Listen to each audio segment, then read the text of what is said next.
Vraiment vous fassiez confiance, là ça peut vraiment compromettre l'opération, vraiment, dans un quart d'heure, mais le premier quart d'heure, je suis désolé vraiment. Mettez-vous à leur place s'il vous plaît, merci.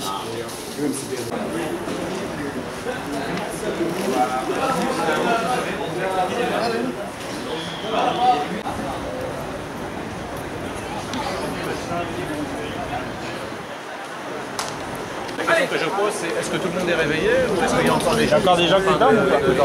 Il faut les réveiller. Hein. Tout le monde est réveillé? Oui, tout le monde est réveillé. Ok, super. Merci. Donc dans 5 minutes, réunion là-bas.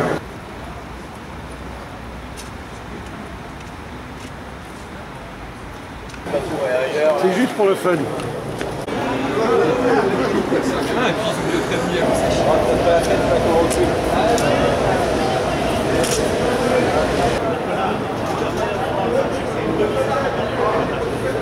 Ah, et puis ils ont prévu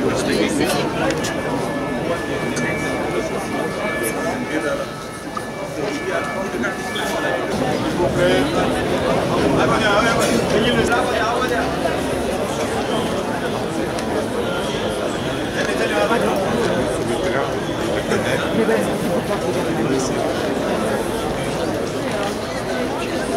Salam alaikum. Nous sommes ici pour que vous puissiez être hébergés enfin dans la dignité. Vous serez accompagnés sur votre situation administrative. Et je vous propose que vous puissiez rejoindre les bus qui vont maintenant venir pour vous conduire vers les lieux d'hébergement.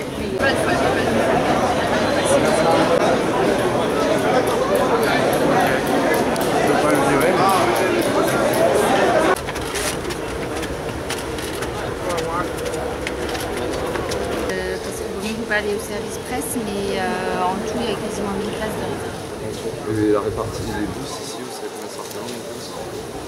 Il y a des rotations de bus autant qu'il en faut. C'est sûr qu'il y a des places pour tout le monde. C'est sûr que tout le monde peut partir. Sûr et certain. Là, il y a 400 personnes qui viennent d'être hébergées à la mairie de au même moment. Et les hébergements, c'est combien de temps? C'est comme pour tous les campements depuis début juin. C'est minimum un mois au centre d'hébergement et pas à l'hôtel, donc des vrais hébergements.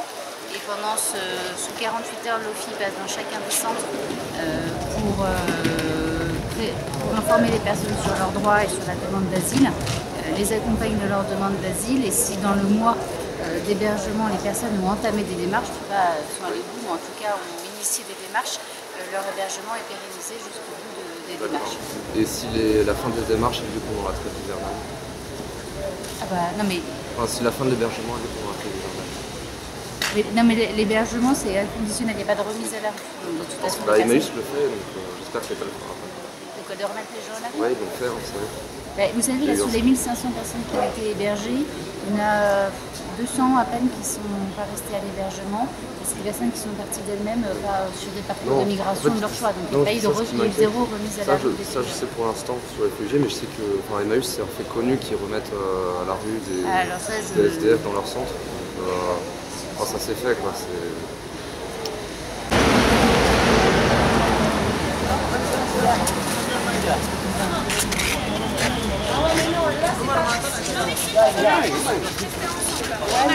Attends. Ouais.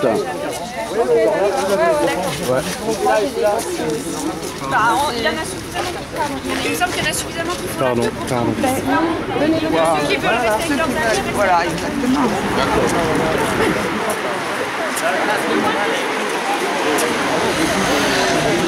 Donc ça, tu peux le garder.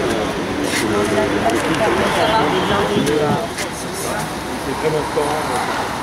Tu mets dans la place, tu fais reporter parce que là...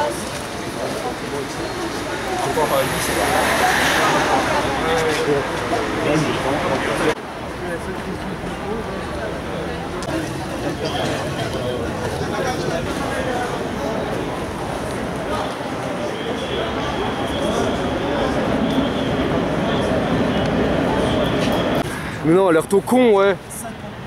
Alerte au con, monsieur Dupont-Aignan. Faites un autre chose, quoi. C'est service public. C'est faire la suite, quoi. C'est facile de gêner des personnes extérieures quand on n'est pas capable de gêner des personnes intérieures. C'est quoi tu sais le FN? Au labo.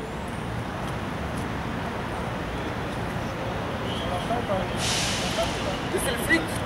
C'est le journaliste qui fait le flic. Non, le journaliste, Ça coupe au montage de toute manière.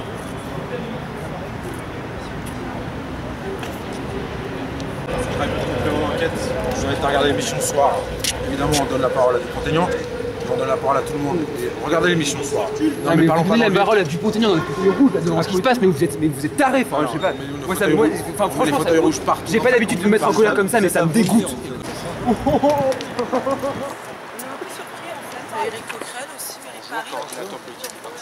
On est un peu surpris en fait, il y a une évacuation là en cours, on est avec la ville de Paris, il y a des migrants, vous êtes là, tranquille, tout se passe bien. C'est un décor de théâtre. Le décor est un peu étonnant, quoi, surtout vu votre discours, je trouve ça étonnant. Eh ben, très bien. Vous demandez à Monsieur Poincaré. D'autant qu'on m'avait c'est moi. On vous a pas vu, ça fait plusieurs mois qu'on est là avec plein de soutien. C'est pour faire de la provocation. Évidemment, c'est la provocation. C'est vous la provocation.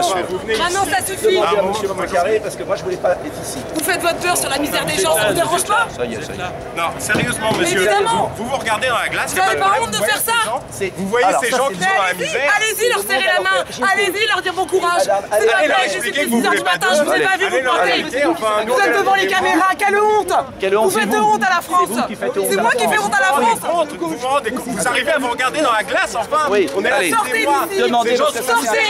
Vous n'avez rien à faire ici! Monsieur Dupont-Aignan, vous avez déclaré que qu'il fallait rétablir le contrôle aux frontières. Oui. Mais moi je reviens de Vintimille où j'ai passé 2 mois là-bas. La frontière est bloquée depuis déjà même plus de 3 mois en fait à Vintimille.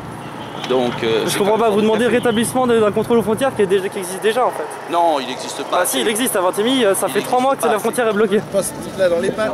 Merci. Bien sûr, mais il n'est pas le seul intervenant. C'est pas le problème, prenez-le ailleurs. D'accord. Ok. Pas au nez de ceux qui sont encore en train d'attendre leur Là, vraiment, réfléchissez, nom de Dieu, réfléchissez. Pourquoi ce problème? Élu du 13e et de Paris. de PCF. Oui, du Parti communiste. Ouais, et je me demandais en fait si vous n'avez pas des points en commun avec Dupont-Aignan par rapport à certaines des mesures que vous préconisez. Genre quoi? Notamment le renforcement de Frontex. Ah bah, le Parti communiste propose pas ça, mais je te propose de revoir ce qu'on raconte. C'est dans un communiqué qui a été signé par votre secrétaire national Pierre Laurent. Écoute, moi, le renforcement des moyens qui sont alloués à Frontex. Non, moi ça me parle pas du tout pour le coup. Pas du tout. Et puis les parallèles entre Dupont-Aignan et le Parti communiste, en fait j'en ai jusque là. Donc je veux bien répondre à des questions sur du fond, mais pas sur des attaques assez basses. Parce qu'entre nous et Dupont-Aignan, il y a juste en fait 2. On ne parlait pas d'opération policière, mais il s'agit plutôt d'une opération de communication. La presse est accréditée, on a des prévenus hier, ça se passe relativement bien. C'est absolument pas une opération de communication, c'est une opération de prise en charge et de mise à l'abri. Mais il est nécessaire, compte tenu de ce qui a pu se passer dans les mois qui se sont écoulés, il est absolument nécessaire que ça se fasse en toute transparence pour que vous puissiez vous rendre compte de la manière dont c'est fait. Vous rendre compte que ce ne sont pas des opérations policières, mais des opérations humanitaires qui ont pour but de prendre en charge et de mettre à l'abri ces populations qui sont particulièrement vulnérables.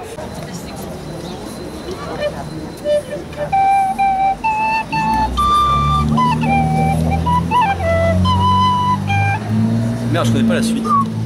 Qu'est-ce que tu fais là? Alors là, je fais comme tout le monde ici, je joue du pipeau.